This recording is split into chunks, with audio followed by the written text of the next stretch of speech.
Bismillahirrahmanirrahim. Assalamualaikum warahmatullahi wabarakatuh.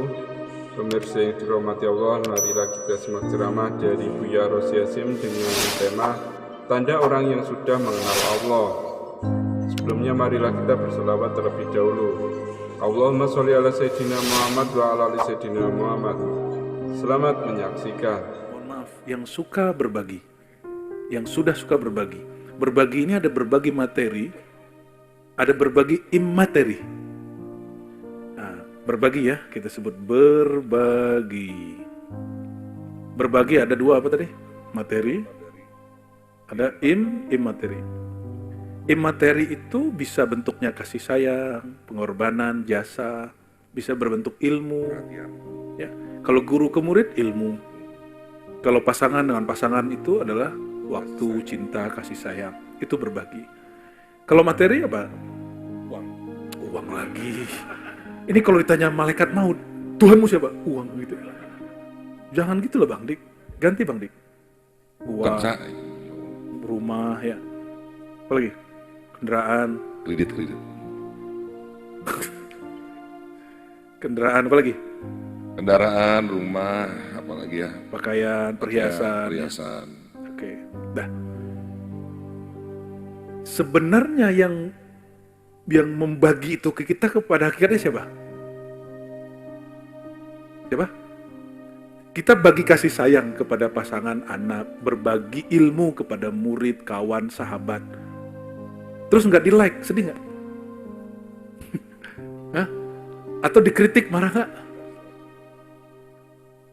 Marah nggak? Marah sih nggak, kadang sedih aja. Berarti belum tulus ngasihnya. Kayak saya ngaji Bu ya. Ya, berarti memberinya, kita merasa kasih sayang itu aku yang mencipta, lalu aku berhak dipuji atas itu. Oh, iya. Ilmu itu aku yang bikin, sehingga ketika aku memberi ilmu, aku berhak dipuji, berhak dapat kemuliaan. Itu bahayanya. Maka kepada para guru, kepada mu'alim, para mursyid, para kiai, ya, ketika berbagi ilmu, malulah kepada imam yang paling masyhur setelah Nabi kan imam mazhab ini. Imam Syafi'i mengatakan, aku berharap jika memberikan satu ilmu, memproduk satu kitab karya, dan berharap itu produk karya bukan dianggap milik aku. Ya, tadi saya cek di Ribat itu ada tulisan-tulisan tahrij hadis kan, tahrij hadis meninggal hari Jumat, kan ternyata hadisnya dhaif. Hadis tahlilan ternyata hadisnya ada yang sahih, ada yang dhaif. Tapi enggak, nama saya enggak ditulis di situ, padahal saya nulis kan. Itu bertengkar tuh di hati. Ini siapa yang posting ini? Kok namaku nggak ditulis? Tapi habis itu saya kena tegur sendiri. Syafi'i lebih keren dari kamu juga nggak mau ditulis namanya gitu ya. Jadi semakin orang tidak mau dirinya nonjol, dia merasa hilang rasa mempunyai hak cipta gitu ya. Insya Allah namanya Allah ukirnya di langit langsung. Maka Sayyidina Muhammad SAW itu kata Imam Sya'rani, akmalun nas wa aktsaruhum tawadu'an. Orang yang paling banyak menjatuhkan harga dirinya.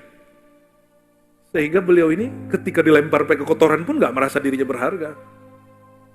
Udahlah, akunya hamba Allah, petugas dari Allah. Gitu. Kalau kita disinggung dikit gimana?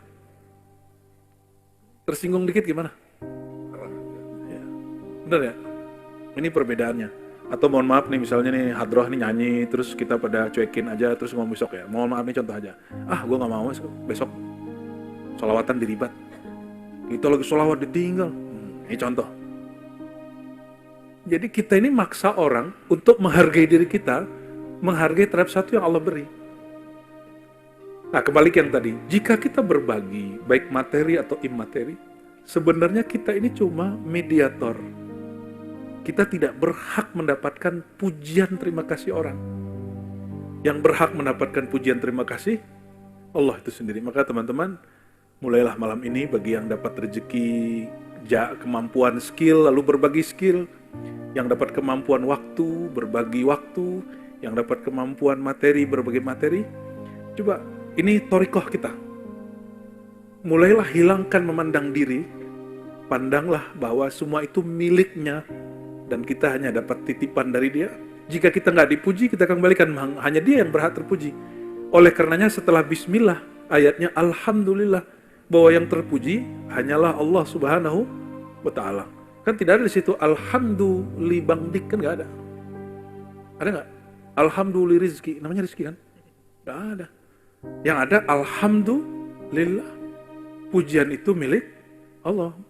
Maka teman-teman ya, ini saya kasih tahu lagi berkali-kali, saya tidak punya channel YouTube, Bang Di. Jadi kalau ada yang mengatasnamakan kita itu mungkin ada orang yang terlalu kreatif ya. Yang ada yang diurus oleh teman-teman khidmat adalah channel Ribat Nauraniyah. Dan itu kita tidak merasa kita sedang membagi suatu hal yang spesial juga. Makanya siapapun boleh mendownloadnya. Kecuali ada satu produk dua yang Bang Dok punya tuh ya, itu punya dia tuh ya. Nggak apa-apa ya. Tapi yang kajian-kajian kita tiap pekan, tiap minggu, itu kita bebaskan. Siapapun ambil boleh. Kenapa? Kita tidak menganggap itu bagian dari milik kami.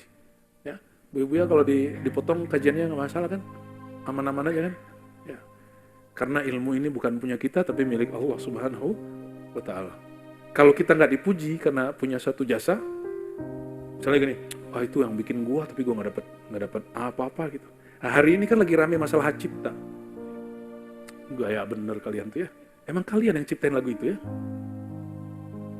Saya juga gregetan juga di situ ya. Walaupun kita senang juga ketika pencipta lagu itu diperhatikan, tapi ini sudah berlebihan kita lihat. Ya, emang siapa yang mengilhamkan kalian lagu-lagu itu sehingga kemudian sampai sebelagu itu? Ya. Malulah ke Imam Syafi'i, malulah kepada Nabi Muhammad SAW. Ya. Beliau tidak pernah merasa dirinya pencipta lagu, pencipta Quran, pencipta kitab, pencipta mazhab. Imam Syafi'i kan nggak pernah mengatakan dia pencipta mazhab. Ini cuma lagu segitu doang, mengklaim dirinya pencipta. Pencipta itu cuma Allah, bro. Ya. Jadi malulah menggunakan istilah-istilah begitu ya. Jadi mohon maaf saya dalam hal ini, kita seneng orang-orang yang bikin lagu itu diperhatikan, tapi jangan pertontonkan seperti ini. Khawatir ini istidraj. Istidraj, apa istidraj tadi? Diberi nikmat, bisa buat lagu. Apa ciri-ciri orang istidraj? Dia tidak bertambah tawaduk ketika diberikan satu kecerdasan. Oleh karenanya, Allah katakan di Quran, ya, di surat misalnya di surat Yasin itu, tidaklah Quran itu syair, walaupun dia lebih indah dari syair. Ya. Dan disebutkan di ayat lain bahwa itu bukan kalam Nabi Muhammad SAW. Ya. Bahkan kalau seandainya dia sendiri yang berbicara, wa ma yantiqu anil hawa. Dia tidak berbicara dari egonya, dia berbicara dari Sang Maha Ego Allah Subhanahu wa Ta'ala. Apa artinya, teman-teman? Kenapa sampai hari ini ajaran Sayyidina Muhammad SAW masih relevan? Karena dia tidak mengaku-aku terhadap ajaran itu. Kata beliau, innama ana abdullah wa rasuluh. Aku hanya hamba Allah. Ya, bukan pencipta ajaran Muhammad, ajaran Islam. Kalau orang barat kan menyebutnya agama Nabi Muhammad itu disebut agama Muhammad. Enggak. Beliau tidak pernah mengaku itu ajaran beliau. Jadi ini bab kemakrifatan ya. Kita mendukung usaha orang-orang yang berbicara memperjuangkan hak-hak orang yang membuat lagu, tapi jangan berlebihan. Kenapa? Anda menyebut diri Anda sebagai pencipta, yang mencipta pada hakikatnya Allah Subhanahu Ta'ala. Jangan sampai ini jadi istidraj, ya, bertambah pemberian, bertambah congkak, bertambah sombong, ya. Ya, ambil saja mana yang pantas kita ambil. Di luar itu jangan berlebihan. Allah Maha tahu. Kalau nggak ada penyanyi, lagu ente dikenal nggak? Lagunya bagus, penyanyi jelek, jadi bagus nggak? Hargai juga lah penyanyi itu. Maka kita menghimbau mereka insan-insan seni ini, fa'aslihu baina akhwaikum, udah nggak usah bawa-bawa pengadilan lah. Bereskan secara bersaudaraan aja, ya. Kecuali mereka sudah menyekutukan Allah dengan dirinya. Kalau nggak kena gua, lagu lu juga nggak akan beres kok, gitu. Berarti dia menganggap dirinya telah berjasa memviralkan lagu yang dibikin orang. Kata si pencipta lagu, kalau nggak ada lagu gue, lo juga nggak jadi. Tuh, udah muncul Tuhan-Tuhan baru. Istidraj itu. Ya, pulangkan ke sumber inspirasi itu. Ini lagu, suara kita bagus. Keluarnya dari apa? Pita suara itu kecil sekali. Itu bisa indah seindah-indahnya. Siapa coba? Emang orang tua kita bikin? Coba yang sudah punya anak. Ini kan bapaknya, nama anaknya Wali kan? Emang Bang Dik bikin hidung anaknya, pita suara anaknya? Atau Bang Dik lahir, Bang Dik bikin pita suara sendiri kan? Kita nggak pernah bikin pita suara sendiri. Otak sendiri yang katanya hebat bikin lagu itu, enggak, kita nggak bikin kok. Maka syukuri yang maha mencipta, yang maha ngatur ini semua, supaya nggak jadi istidroj. Jadi baik kepada penyanyinya, kepada penciptanya kita berharap, jangan berlebihan lah. Fa aslihu baina akhawaikum ya. Kalau emang orang insan seni ini bersaudara, pertemukan dengan cinta. Seni itu kan indah. Bertemulah dengan cara yang indah. Tontonkan kepada fans Anda itu hal-hal yang indah ya. Jangan cuma indah di lagu doang ya. Allahumma sholli ala sayyidina Muhammad.